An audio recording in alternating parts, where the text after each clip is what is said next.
Hi, this is Diana Payton, and welcome to Technical Writing Uncensored. I'm here with Fabrizio Ferri Benedetti from sunny Spain. How's it going? Well, it's going well. It's still sunny here. It's always sunny here, so that's great. How did you get into technical writing? Well, that's kind of interesting story, I guess. I majored in college. I majored in university in psychology, cognitive psychology. So lots of experiments with computers and lab rats and that kind of stuff and labyrinths. But I always felt like drawn to technology and computing. I was like in the computing club at university, hanging out with computer science students and so on. And in a way, I think I found computers more interesting than brains and minds. Although I also find brains and minds very interesting in his own way. Truth be told, I wanted to study artificial intelligence, but the courses available were focusing more on other things, but still quite interesting. So writing, I always been writing in weblogs since this, early 2000s, and always had this interesting tech. So, after university, I got this job offer to go to Barcelona and start writing software reviews. They were still things back then, like 20 years ago. I And think there's still that's things, kind of, sort well, of. it's You just don't get paid for them. sort of, yeah, yeah. But people these days go to app stores. Back then, when I started, you still had to download software for PC somewhere, and you wanted to know whether they were good or bad, and that was like software discovery was like. So I started my career a lot that way, writing, software reviews and then articles about software and tutorials, Um, and you, and you realize you're making me feel old. I'm old enough that I remember actually having to buy discs for my software. right. Well, that's a generation, right? We're bridging the gap between analogic and digital and old and new tech. So we've seen it all, I think, when it comes to computing, almost everything except perhaps the old mainframes, which I also saw, but that's another story. Um, so yeah, that's how it gets started, really, is it was I simply fell into this funnel that was there where technology and writing came together. And I think in one way or another, I would have ended up doing something like that. Why do you like it? I mean, you told me that you're fascinated by technology and the people who Yeah, build it. So tell me more about that. my grandfather from my mother's side was like kind of a mad scientist, you could say, like an inventor. He self-taught in self-engineering after World War II. And he came up with several machines and he got some patents, which is, incredible given that he was starting from scratch almost. And I admired him like when I was a child. I really liked like this the inventor mindset of, going and tinkering and then creating things. And I found computers to be like a very accessible way perhaps to get there.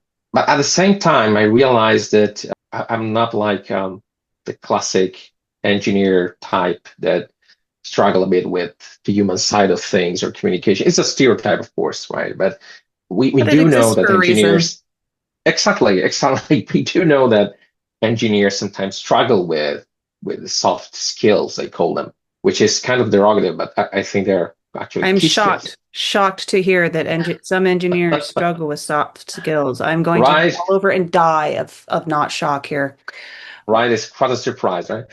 And I felt like, I like both sides. I'm Mhm. drawn to the engineering mindset, to build things, but at the same time, I feel like they really need some help with communicating the great things they're creating, so that people can benefit from them, which is similar in a way to another field that I love, which is popular science, Mhm. where you have science writers. I love science writing.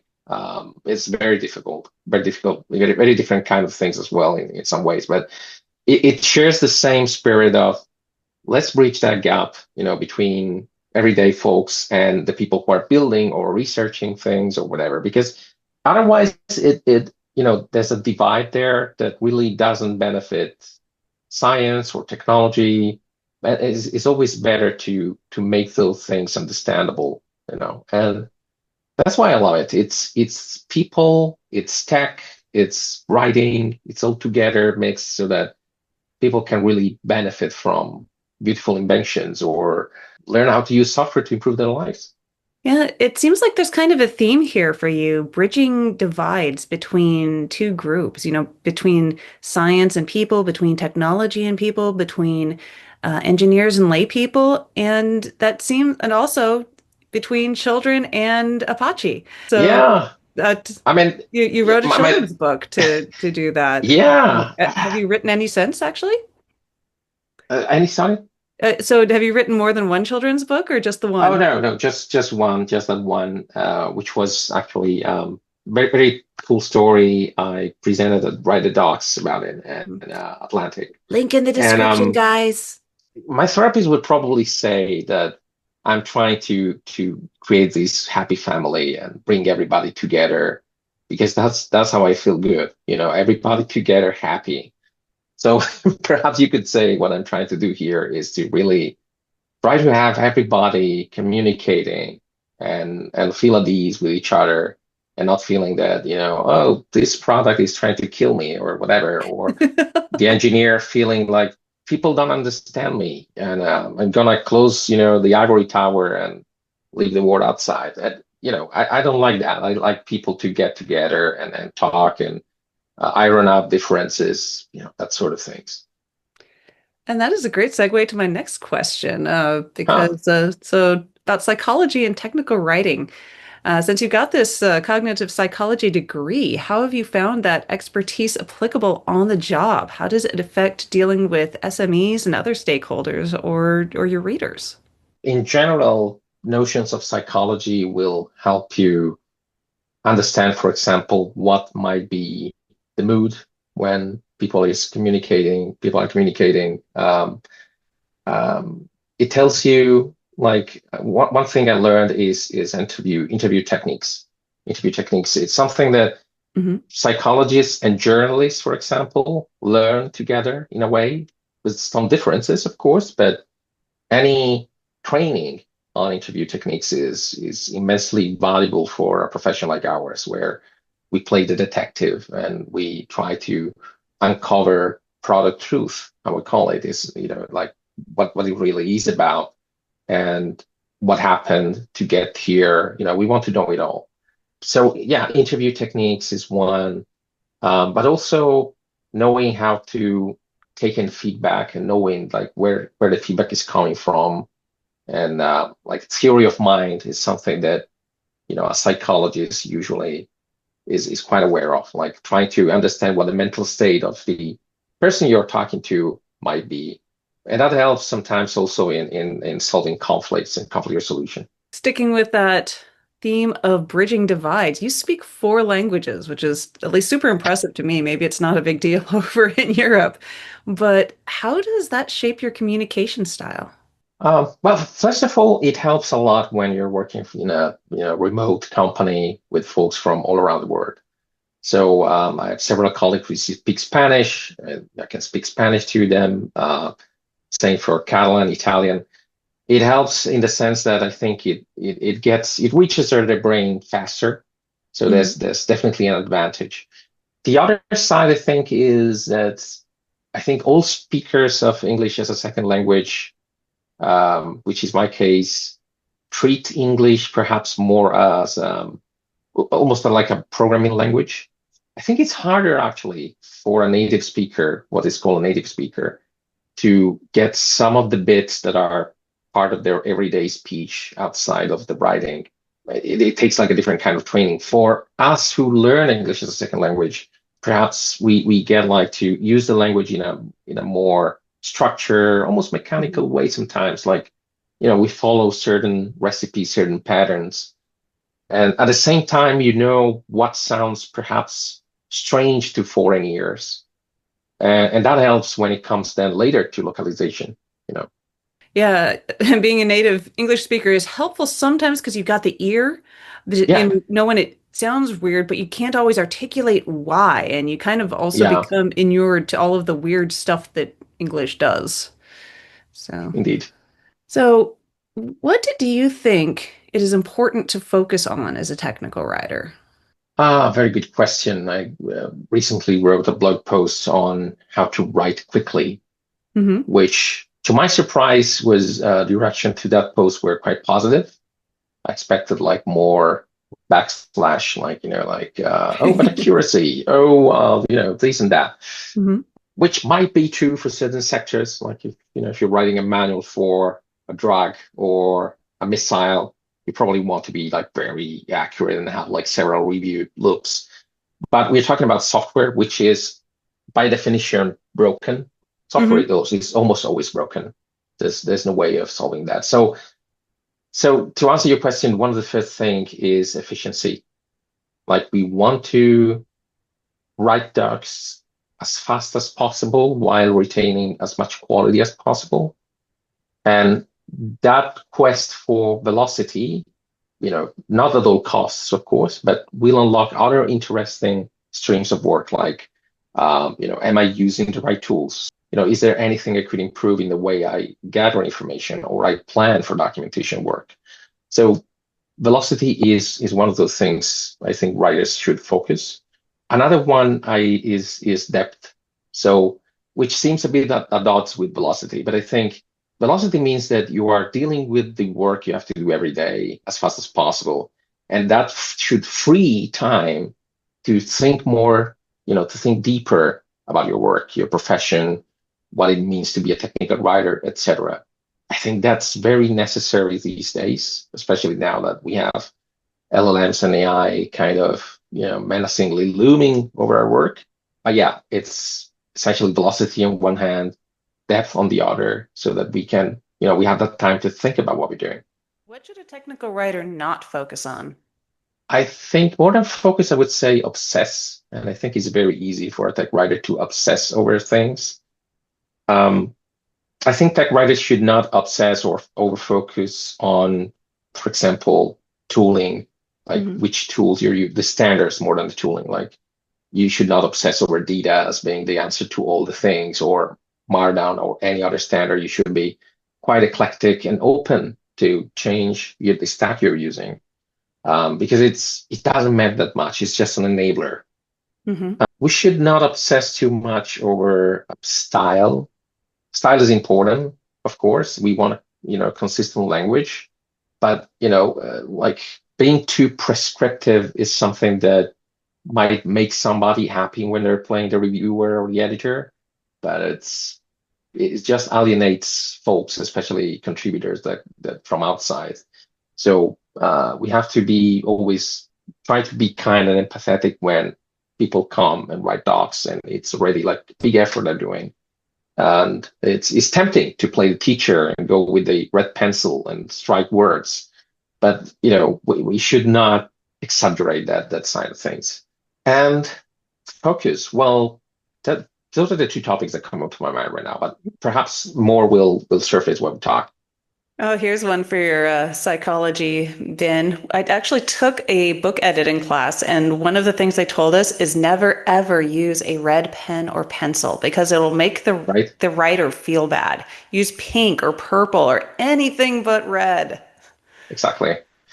Oh, another thing that just came to my mind is navigation, docs navigation. I Hmm. mean, it again sounds maybe a bit controversial, but I think that sometimes we spend too much energy trying to come up with a perfect navigation menu because it's our book, it's a piece of work we feel proud of, and we want to show like the index and that we put a lot of thought on it, which is great, but especially it's great at an internal level as a communication tool, like with PMs, for example. You show that we found a home for your content. We found this very nice plot of land where we're going to write a documentation for your feature, and that will help. That will help communication with stakeholders. Like we are caring for your product, and we found a home for your docs, etc.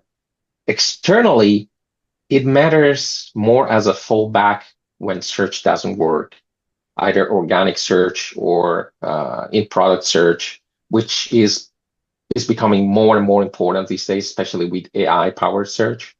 Yeah. Um, So it's good to have, of course, an information architecture that makes sense, but I would not over obsess over it. Yeah, I agree. I mean, 90% of the things that I'm looking up, I'm typing it into Google and, finding the answer Yeah, from there, I mean, doc landing pages, I think is another thing that we obsess yeah, over probably way too much. yes, yes. And I would argue that tagging and metadata these days is more important than the actual folder where you're putting the document, because metadata will be consumed by search engines Hmm. and LLMs, whereas users will probably, use those tools to find you. Yeah. You mentioned your blog earlier, which will Yeah. definitely be linked in the description. How did you get started blogging? So blogging about technical writing, I started like 5 years ago, more or less. I was a big fan of, I'm still a big fan of Tom Johnson's blog. Oh, yeah. I follow his API course, and I was like, are there more technical writing blogs out there? And much to my surprise, I didn't find like lots of them, like maybe half a dozen that were still active. Hmm. And I thought, well, this is an opportunity, to I like writing. I've always been blogging. Let's create a blog focused just on what I'm doing. Hmm. And it's the first post was an email that I had sent to my colleagues at a small startup when I joined to explain what it is that a technical writer does. And since I found that, that message, lots of people liked it, and I thought, well, let's put it online somewhere so that people can benefit. And then from there, the snowball grew larger and larger because I started thinking about other things I could write about and explain. So that's how it started, really, with from an email. All right. And how did it keep going? So I try to keep like a relatively low cadence, like maybe a post every 2 weeks or so. Sometimes it's actually a little more than that because maybe there's a webinar or a podcast, and I just simply post a link to, anything that can be shared, goes to a blog post, so it's there for everybody to consume. Yeah, I sometimes it's conversations I have with other writers, social media or in the Write the Docs community in Slack. Sometimes it's things that happen at work or questions that people ask me at work, and that inspire a blog post. So, it's like an answer for them, but also for everybody. Well edited, of course, so that it's not the same. And sometimes it's just rage, you know. Really? Yeah, like when I'm a big reader, an avid reader of Hacker News. Hmm. I go there and read the comments, and whenever there's a post about documentation, I'm like on the front page, I'm like, oh no, you'll see, I'm gonna get mad. I'm gonna get mad. And sometimes it happens, and instead of just posting maybe a reply there, which sometimes I do, I end up writing a blog post. That happened, for example, a couple months ago when there were these comments about the ataxis, the famous documentation framework. And I was like, okay, so every time there's a question about how to write the docs, there's a mention of this model. This is great, but it just cannot be that this is the only framework they know about. Let's write about other perspective. Let's widen their view of the field with other things, etc. So that's why I wrote the 7 action model blog post, which got then on the front page of Hacker News. How fun. Um, yeah. So sometimes, yeah, if you manage to channel some of those negative emotions into writing, that's what I do, and usually it works. And is that the same 7 action model that is in the video on your channel that you Yes. talk about? Yeah, the Yeah. human-centered, that really interesting video. I'll link that one in the description as well. What's the most interesting connection that your blog has sparked? Oh, good question. Well, I've had many good connections through the blog, and some friends as well, some startup founders that also reach out. And this is another good thing about blogging is that it gives you visibility in the tech scene, and it might be a way of sometimes landing job opportunities. Hmm. So, an interesting connection. Well, I think one of the most interesting connections where there was this developer based in Egypt that wanted to present a talk of Write Docs, and we connected, and he read my blog, and I helped him craft a very interesting presentation about content localization in Arabic. And it was fascinating. It was a fascinating window onto something completely different that sometimes we don't think about. It's a right to left language. So Yeah. things that we take for granted, like layout, how we position the links, etc., were all different, totally different script, and even just how to translate complicated concepts like Kubernetes Mhm. elements were approached in a totally different way. So that was perhaps one of the most interesting recent connections they had. And people from all around the world read my blog, and sometimes they bring very different perspectives. And I love this about my blog is that I got to meet very interesting people and start interesting conversations. Yeah, several of the people that I've interviewed have recommended that novice and aspiring technical writers start a blog. Would you also advise that? Yeah, yeah. Although don't feel pressured into just doing it for the sake of doing it. Writing is, of course, time consuming and expensive. I would say if you do it at your own pace. Try to set a cadence. Sometimes people is a bit unrealistic. Well, I'm gonna blog once per week or something like that. Of course, it depends on the goal. Like some folks maybe want to get money through ads. I think there are probably better topics to get money from and write about if you want to do that. I think technical writing blogs is mostly like a personal brand thing. You basically you build these lists of topics. There's this blogger who's working at Google, Case Vasquez. He has a very cool technicalwriting.dev, I think it is, website. And I think he just write topics. They don't have a date. Hmm. And I think that's a brilliant approach because it's evergreen content, really. You can update it within each page. And you don't feel like you don't have the pressure of like the calendar thing. Last post, you entered a blog and last post was 2 months ago. No, his blog, his page doesn't have dates. So there's no such thing as pressure. You're just building up like your own knowledge base of what you do and what you're good at. I might actually recommend that instead of a classic blog.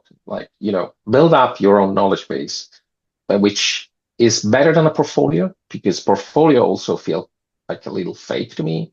Hmm. But if you show things that you have done at work and challenges you solve with examples and you share that, that's the best content you can have. Yeah, the problem I've always had with portfolios and samples is that you don't know if you're seeing the person's work or their editor's work. I mean, I Yeah, get that people want, to have something in hand that says, "Oh, this person is a decent writer," but, as someone who's done a lot of editing, uh, yeah.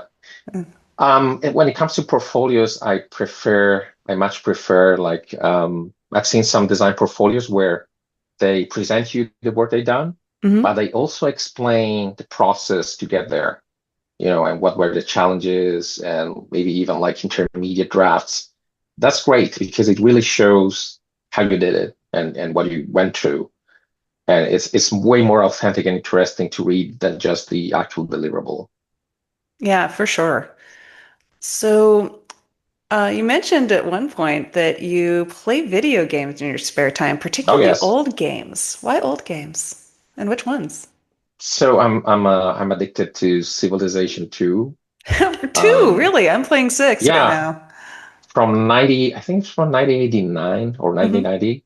It's like the simplest of the family right now, but it's so well done and it has this one more turn thing going Oh, on. yes. And yeah, it's just so addictive. And then I like old good old graphical adventures, from LucasArts. Yeah, I don't know. It's in general I love old technology. Hmm. I also collect old manuals, Hmm. and yeah, because they show you they're much more. There's a lot of thought in them that somebody just sat down in a company and used the company culture to create something, an artifact, and they didn't have internet back then. They maybe network very little, so it's like very original. Sometimes you find some gems that documentation look like a lot in the internet age, whereas software manuals from the 80s could be very different from one another. Yeah. So, what advice would you give to new or aspiring technical writers right now? First of all, I would recommend that aside from writing, if you're talking about software documentation, which I guess is the case, um, Take I it as would you would. recommend, yeah. Yeah, my advice is mostly for software technical writers, although it could be applicable to other fields. First one would be learn more than one documentation technology. Maybe you did a course and learn DocBook or DIDA, whatever, but try also to learn Markdown. Likewise, if you learn just Docs as code, learn something about, component CMSs so that you get like a decent exposure to different paradigms and concepts in documentation. Another advice is to learn at least a scripting programming language like Python or PowerShell or shell scripting for a couple of reasons. One is you get like exposure to lots of modern development techniques that might be useful when documenting then software. You reduce the imposter syndrome when you get to document code. And at Hmm. the same time, you can automate some of the things you do at work as well, which is, like the other day, I wanted to find like how many headings were duplicated in the docs. Hmm. And I created this Python script to find that through a regular expression. There you go. So lots of manual work was saved through the script. These days, I would probably create it through a large language model, through AI, but you still need to know what you're doing. So that's an advice. And the third advice is related to LLMs, and it's start exploring, how you could use AI at work and like take a stance. But Hmm. I would say try to be moderate. Like learn about these technologies, see what the shortcomings are, see what the pros are. But it's not about being like an enthusiast, adopter, nor being like someone who rejects totally AI. I think neither position is wise right now. Yeah, totally agree. And I would also add to that, look into how they work because they're not Yeah, magic. They are yeah, a tool. They are an occasionally useful tool. And it, behooves us to kind of understand the technology because it's going to be around for a while. yeah. And as I said in a conversation with Tom Johnson the other day, they're exactly that. They're just a tool. So don't fall for the trap of thinking, oh gosh, poor LLM, it should be like, let's continue the conversation. No, I mean, if they get stuck, just scrap that, restart a new thread, start a new conversation. Don't feel bad about it. It's just a mechanism, a very complicated one, but it's just a machine that you're talking to. Yeah, absolutely. Thank you so much for joining me. I've really enjoyed chatting with you, Fabrizio. And everyone watching, check out the links in the description, and we will see you next time on Technical Writing Uncensored. Have a good one. Thank you.